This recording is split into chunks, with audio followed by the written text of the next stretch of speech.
professor Marins é um professor, né? Ele é um professor de antropologia, um professor de história, né? Eu fui o primeiro professor de ecologia humana do Brasil na Universidade Federal de São Carlos, em São Carlos, e escritor e nada mais do que isso. Quer dizer, de vez em quando faz umas palestras e principalmente umas consultorias em antropologia empresarial.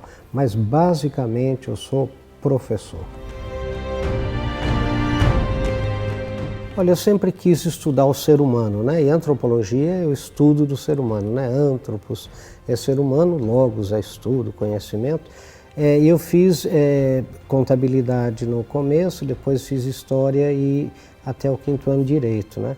E o estudo, em história você estuda antropologia, e eu tive uma boa formação no curso de história e antropologia. E daí eu fiz um trabalho nos anos 70, em Rondônia, com os Mamãe-Dê.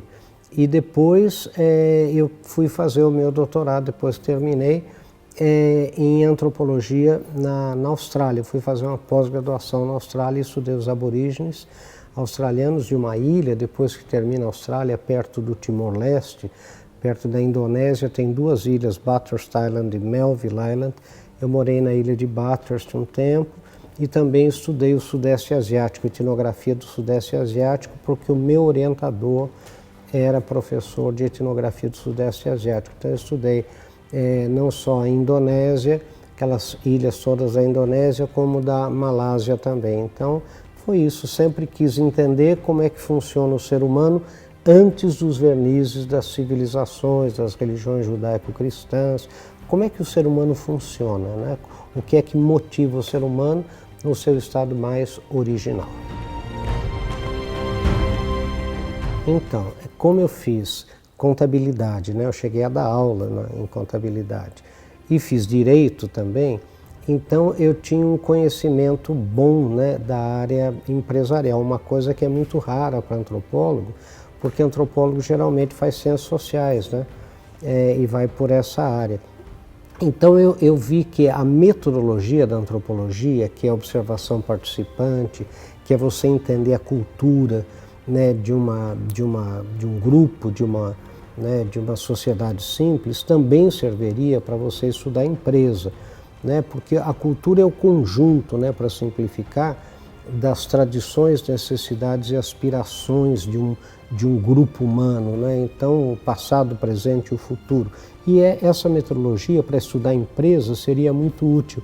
E eu comecei a estudar empresas e daí, em 1984, até um pouco antes, né, desde 76, a gente começou a trabalhar com antropologia corporativa. A Anthropos é a primeira empresa mundial de antropologia corporativa, né? A gente fez muitos trabalhos já há muitos anos para várias empresas grandes na área de antropologia, principalmente o que se chama de etnografia, quer dizer, descrever o relacionamento das pessoas com os objetos, com os produtos, etc.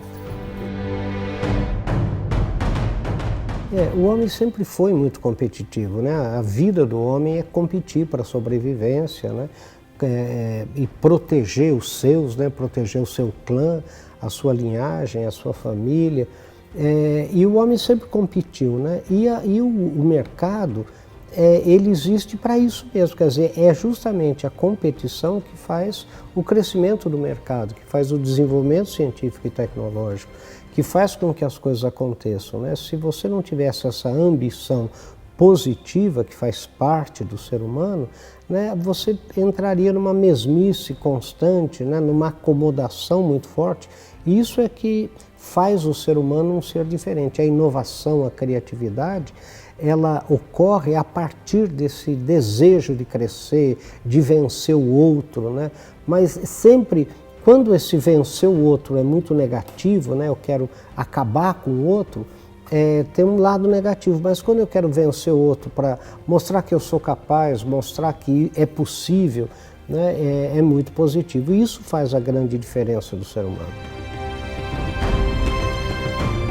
Deixa eu explicar, motivação é muito confundido no Brasil, né, com autoajuda, né, motivação com emoção, né? Tem gente que fala assisti uma palestra de motivação, fiquei uma semana motivado, depois eu estava pior do que eu estava antes. Eu falo, você não ficou motivado, ficou emocionado, né? A gente sabe, motivação são os motivos, as razões, né, de ordem lógica, racional, cartesiana, motivos pelos quais você faz as opções que você deve fazer na sua vida. O meu maior aprendizado na vida foi foco, né, que eu aprendi com os aborígenes australianos, né?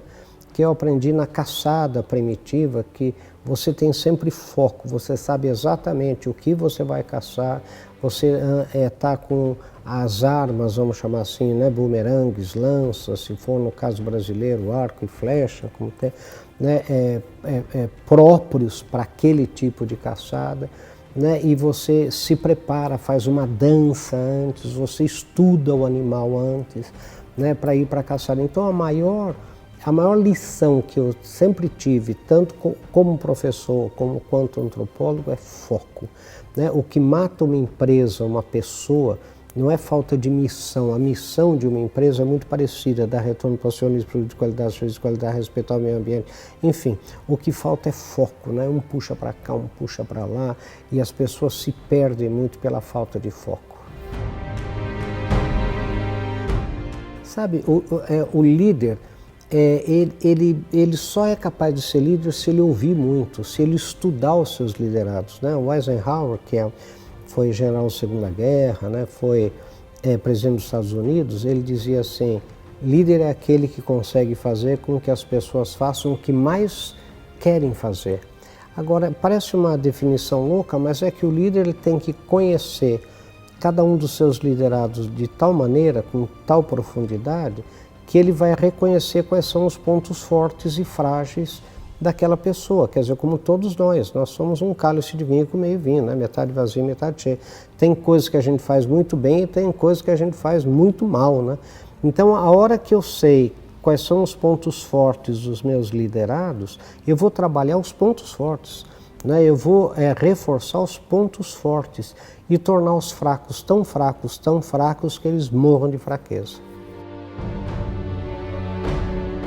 Sabe, você tem que fazer uma empresa de fora para dentro, e essa é a coisa principal, quer dizer, você só pode ter sucesso se você estudar o seu cliente, se você estudar o seu mercado, se você servir, quer dizer, essa é a grande realidade, não é nenhuma novidade isso, né? Mas então, a partir do estudo, você vai servir aquilo que o cliente deseja e às vezes não sabe que deseja. Por isso que não é muito importante você ouvir o cliente. Você tem que estudar o mercado para surpreender e encantar o cliente, né, através do desenvolvimento de produtos e serviços fundamentalmente novos e diferentes. Né, as empresas que venceram no mercado não foram aquelas que ficaram perguntando o que seus clientes queriam, foram aquelas que surpreenderam seus clientes com produtos e serviços diferentes. Ninguém pediu o post-it da 3M. Se a McDonald's fosse perguntar o que queria, o que o brasileiro queria comer, acho que teria a maior franquia de feijão com arroz do mundo no Brasil, né?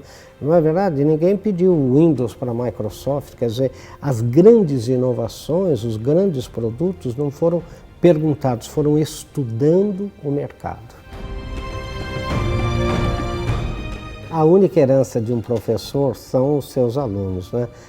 E eu, como já sou velho, né? É muito interessante você ver que muita gente foi seu aluno, né? Reitor de universidade foi meu aluno, né? Presidentes de empresas foram meus alunos. E é muito interessante você ver esses alunos reconhecerem você como professor, né? A paga, a herança, o legado de um professor são os seus alunos, né? E esse conhecimento que hoje em dia a gente vai ter, né? São os 31 livros, mais de 500 vídeos, né? Que estão nas nuvens aí, né? Os programas de televisão que hoje se eternizam, né? Porque eles vão para as nuvens também, então é um legado aí eterno. Mas quer que eu diga, o mundo muda tão rápido que esse legado desaparece também, porque tudo se defasa, né, muito rapidamente. Eu não tenho essa preocupação, não. A minha preocupação é fazer bem feito, é viver o momento presente assim com muito foco, com muita dedicação.